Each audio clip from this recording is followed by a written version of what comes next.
Kita nak lihat dari aspek perundangan pula, dari penguatkuasaan undang-undang. Kalau kita tak bernasib baik dan dimanfaatkan begini oleh pengguna-pengguna jalan raya yang nak mengambil kesempatan atas kita yang naif, yang tak berapa tahu ilmu jalan raya. Jadi ada seorang peguam yang akan memberi kita nasihat. Apa yang boleh kita lakukan kalau kejadian ini sayangnya atau malangnya menimpa kita? Kita nak bersama dengan Nur Zabita Muhammad Nur. Beliau adalah peguam bagi memberikan penerangan serba sedikit. Apa yang boleh kita lakukan? Assalamualaikum. Waalaikumsalam. Puan Nur Zabita. Ya, saya. Terima kasih kerana bersama dengan Malaysia hari ini. Kita dah dengar perbincangan tadi Puan Nur dan bagaimana kadang-kadang tanpa keinginan kita ada pihak lain yang memanfaatkan kita untuk mengguna pakai insurans kita. Saya faham ada akta di jalan raya ni, kalau pembacaan ringkas saya akta 333 dan sebagainya. Jadi kalaulah malangnya saya menjadi mangsa keadaan begini, apa agaknya posisi undang-undang yang boleh saya gunakan untuk melindungi hak saya? Okey, gini ya. Tadi bila saya melihat pengguna jalan raya yang pernah mengalami masalah ini, saya nak tambah lagi, sebenarnya situasi ini bukan hanya setakat pemandu di hadapan tu dia break kenderaan. Ada juga keadaan yang itu kita bercakap berkenaan dengan tuntutan kerugian apabila kereta tu dilanggar. Ada juga yang ditipu tu kecederaan. Maknanya misalnya bila dilanggar tu tak berlaku kecederaan tapi dia buat laporan kata ada kecederaan, kemudian dia buat ada medical report. Sebab kes ni makin lama makin menjadi-jadi. Sebelum ni di negara kita ni mungkin kita kurang sedar dan tak ramai yang tahu berkenaan isu ini. Jadi apakah hak kita sekiranya kita merasakan sewaktu pelanggaran tu ada perkara yang tak betul atau kita curiga lah. Jadi apabila kita buat laporan polis ni, kita kena buktikanlah perincian dia. Maknanya bagaimana orang ni masuk daripada lorong lain, tiba-tiba berhenti dan kita kata kita curiga yang berlaku. Maknanya sengaja, kita panggil stage accident yang dia ada-adakan. Sebab di mahkamah sebenarnya ada juga daripada syarikat-syarikat insurans ni, apabila berlaku stage accident ni, mana yang dipalsukan ni, mereka menjadi pencelah dan mereka objek kepada tuntutan yang itu, yang dibuat oleh orang yang menuntut. Jadi kena perincikan di dalam laporan polis kita dan kita boleh buat aduan kepada pihak insurans kita kalau kita ada syak wasangka yang perkara itu berlaku. Dan seterusnya pihak-pihak yang menjalankan aktiviti stage accident ni untuk membuat tuntutan insurans palsu ni sebenarnya adalah merupakan kesalahan di bawah kanun keseksaan. Mungkin tidak ada satu akta yang spesifik untuk melindungi maknanya penipuan-penipuan ni. Tetapi kita lihat pada tahun 2018 ada sebagai Ops Telejam PIAM 2018 yang mana pihak polis telah berjaya menumpaskan satu sindiket pemalsuan tuntutan insurans yang anggaran kerugiannya 2.9 juta. Dan di bawah orang-orang yang ditangkap itu menurut Ketua Polis Selangor sewaktu itu turut melibatkan anggota polis sendiri, pihak daripada Puspakom sebab mereka menipu kata kereta hilang dan mereka membuat tuntutan insurans. Dan kesemua mereka ini didakwa di bawah 420 kanun keseksaan bagi penipuan. Manakala pegawai-pegawai yang terlibat turut diambil tindakan di bawah kanun keseksaan juga mengikut relevant section dan juga kalau macam misalnya anggota ada terlibat di bawah akta polis juga. Begitulah seriusnya. Sebab kita nampak macam mudah tapi tahun 2018 tu dah ditumpaskan satu sindiket. Puan Nur, sebenarnya rakan saya Ahmad Fetri Yahya juga bersama. Tapi saya nak tanya soalan ini kepada Puan Nur. Bagaimana agaknya pemahaman kita apabila kita yang langgar belakang orang dan memang kita salah. Jadi di situ kita dah panik. Kita dah rasa macam, ya Allah, aku salah. Jadi kemudian kita tak sedar orang di depan tu nak memanfaatkan kita.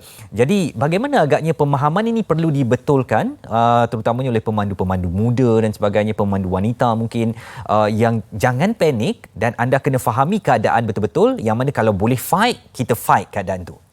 Ya, itulah fahaman secara asasnya.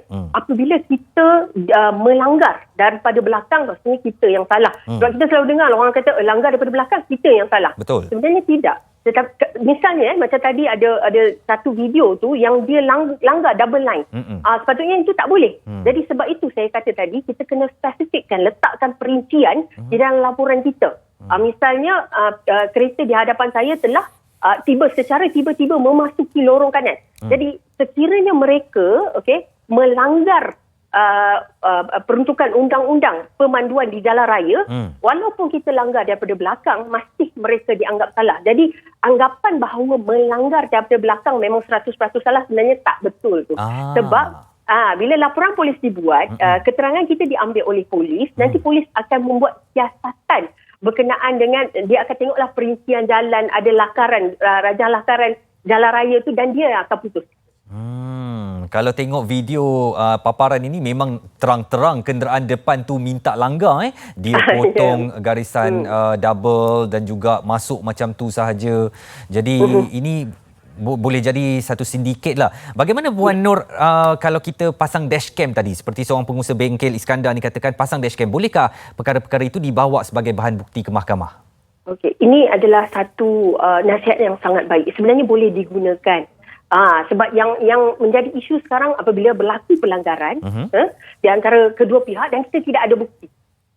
Kalau ada dashcam itu mungkin boleh membantu. Walaupun dia sedikit costly, tetapi masih boleh membantu. Dan kalau kata-kata orang ramai bahawa tak apalah, guna je lah insurans saya, kalau nak bawa ke mahkamah dengan lawyernya banyak nak pakai duit, apa nasihat Puan Nur? Okey, begini ya. Kalau sekiranya keadaan yang dia kata guna insurans saya, kita kena peka, kita kena berhati-hati. Sekiranya berlaku insiden begini, pertama sekali mungkin kita boleh hubungi. Kadang-kadang kita panik tau dekat jalan raya ni. Betul. Dalam keadaan berlanggar, kita tak tahu nasihat siapa kita nak tanya. Mungkin pertama sekali kita tanyalah kawan-kawan yang ada pengalaman. Lepas tu jangan panik, buat laporan polis dulu. Sebab tuntutan tu tidak semestinya segera dibuat untuk tuntutan insurans tu. Ambil langkah berjaga-jaga dahulu. Baik. Fetri ada nak tanya apa-apa ke Fetri? Ya, saya silakan. Fetri, saya tak dengar. Kami tak boleh dengar. Ya, baik. Teruskan. Dapat dengar? Dengar. Okey, dari segi kesukaran untuk pembuktian ya. Sebab kadang-kadang yang ditarget ni pun sebab terlihat yang kadang yang membuat onan pun mereka yang terlatih, walaupun terlatih dalam bidang kejahatan tapi tetap ada latihan yang terancang. Berbanding kita yang jujur tapi tidak ada ilmu langsung tentang perkara ini kan. Sebab ia masih baru. Kadang-kadang menjadi mangsa keadaan tetapi mereka ni dah pandai, dah rancang sebab mereka ni nakkan duit. Jadi pastinya ada pelakon-pelakon hebat yang telah pun bersama merancang mengintip mangsa ataupun dah buat rancangan apa yang terjadi. Dan terutama dia mungkin dah siasat ini tak ada dashcam dan sebagainya. Jadi kita yang bersendirian dihimpit mungkin 4-5 orang, kereta lain yang mungkin saksi palsu ni, apa di saat begini kan, apa yang dapat kita lakukan sebagai mangsa yang betul-betul teranaya hasil daripada kejahatan yang terancang tu. Baik.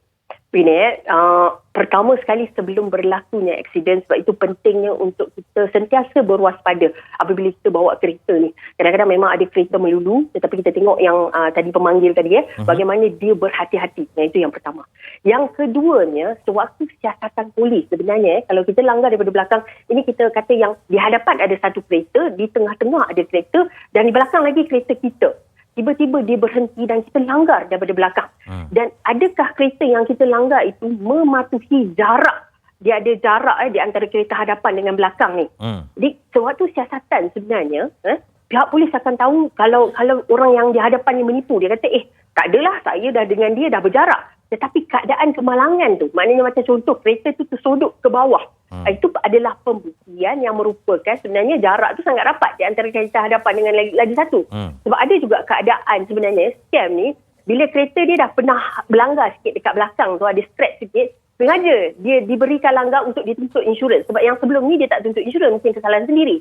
Jadi dalam keadaan tu sebenarnya apabila kita buat laporan kepada pihak polis dan kita ceritakan keadaan, contohnya tiba-tiba kereta ada menyusul masuk ke kanan. Sebab tu perincian di dalam laporan tu memang kita tahu. Laporan polis ni kadang-kadang dia standard. Apabila kita pergi, kita kata kemalangan, mereka yang akan typekan.